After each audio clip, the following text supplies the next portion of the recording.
Hello friends, and welcome back to my channel, Wrestling with Books, where today I'm buckled up for safety, but I'm totally still. So I guess I don't really need that buckle, but it's me. I'm chilling in the car, and I thought this could be a fun time to do the book acquiring book tag, because actually right now I'm filming a vlog at the same time. We are acquiring some books. So we are thrifting for some books. My husband actually just went into Barnes & Noble, but if you can believe it, I didn't want to go in.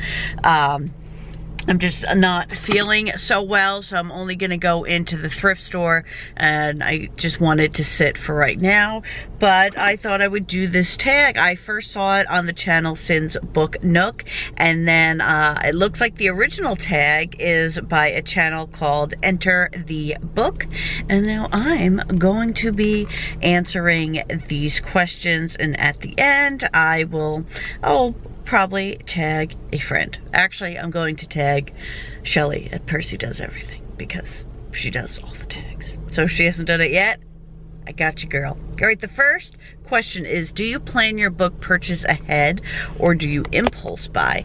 And two different answers, okay? When it's ebooks, I plan ahead. I add them all to a list, and then I wait to see when the price drops to that happy place or when I have a gift card.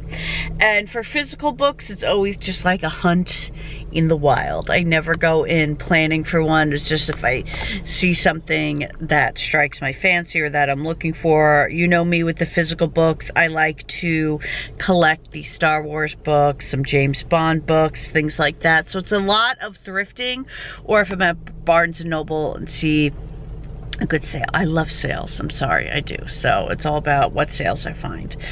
How do you decide what to buy? So if it's a sale, and if it's really, a lot of the books I buy are actually kind of like the self-help books, because those are harder to always find on the library. So really, I decide to buy it if I can't find it at the library and there is no way I can get it, you know, economically. It's a nice way to put that. What is your philosophy on where you shop? Online versus in person, large versus small, physical, digital, etc., new, used. So priority wise, I do like ebooks best. Second is thrifted books if they're older. New doesn't bother me, certainly doesn't. I just, you know, price wise.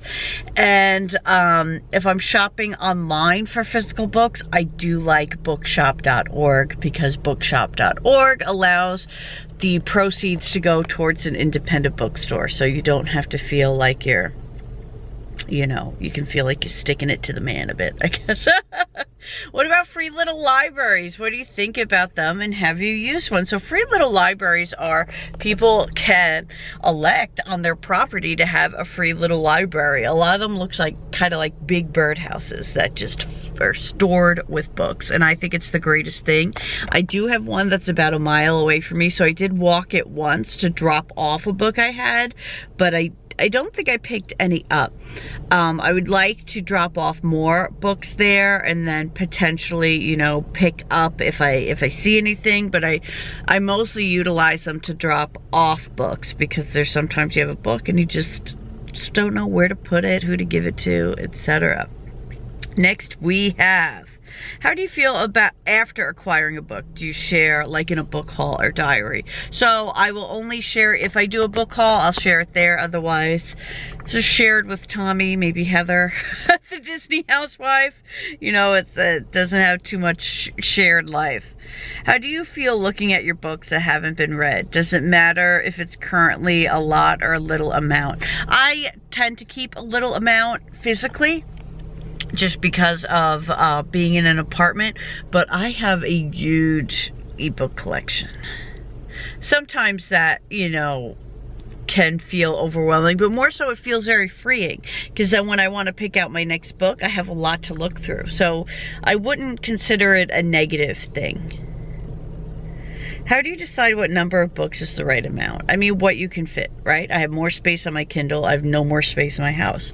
So that's why with the ebooks, I just go wild, right? But whatever you have room for, as long as it's not hurting you or anyone else, keep going, keep going. Do you have a TBR game or process for reading them? No, I do not.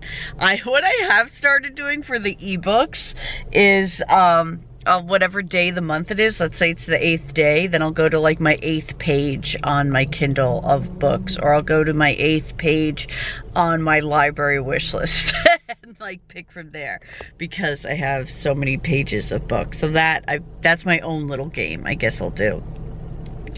Do you have a book buying problem? If so, what is the nature of it and can it be adjusted? I don't think I do, because a lot of the ebooks that I hoard are like free ebooks or ones that I got for a price I like. So it's really not hurting anybody, including myself. And especially since I've been able to limit the physical books to just the collection books of Star Wars and James Bond, we're definitely back in control. Tag 2 or 3 others to ponder their book buying process.